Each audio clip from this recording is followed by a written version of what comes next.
بسم اللہ الرحمن الرحیم۔ السلام علیکم۔ سعودی عرب میں موجود وہ تمام غیر ملکی افراد جو یہاں پر روزگار کے سلسلے میں آئے ہوئے ہیں اور یہاں پر کچھ ٹیکنیکل کام کرتے ہیں، ٹیکنیشینز، انجینئرز یا دیگر ان کے جو پروفیشنز ہیں اقامے کے لحاظ سے وہ کام کرتے ہیں،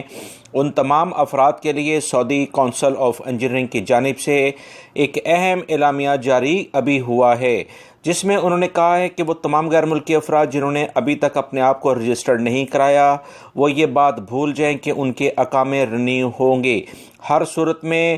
جوازات کو لنک اپ کر دیا گیا ہے، یعنی کہ جوازات کسی صورت میں اقامہ رینیو نہیں کرے گا، تجدید نہیں کرے گا، دوبارہ سے نہیں بنائے گا۔ ایسے تمام غیر ملکی افراد کا اقامہ جن کا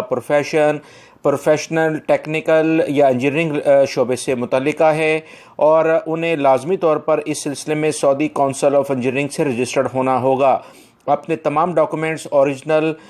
جو بھی انہیں ویریفائی کرانے کے بعد ان کی اسکین کاپی ایک خاص طریقہ کار ہے، اس سے ان کی ویب سائٹ پر اپلوڈ کرنا ہوگا اور ویریفیکیشن کرانی ہوگی۔ اگر غیر ملکی افراد ایسا نہیں کریں گے تو ان کے خلاف کارروائی ہو سکتی ہے اور ان کا اقامے تجدید نہیں ہوئے تو سعودی عرب سے یہ باہر ہو جائیں گے۔ ابھی تک کی اطلاعات کے مطابق سعودی عرب میں 3,58,000 کے قریب ٹیکنیشینز اور انجینئرز نے اپنے آپ کو سعودی کونسل آف انجینئرنگ سے رجسٹرڈ کرا لیا ہے،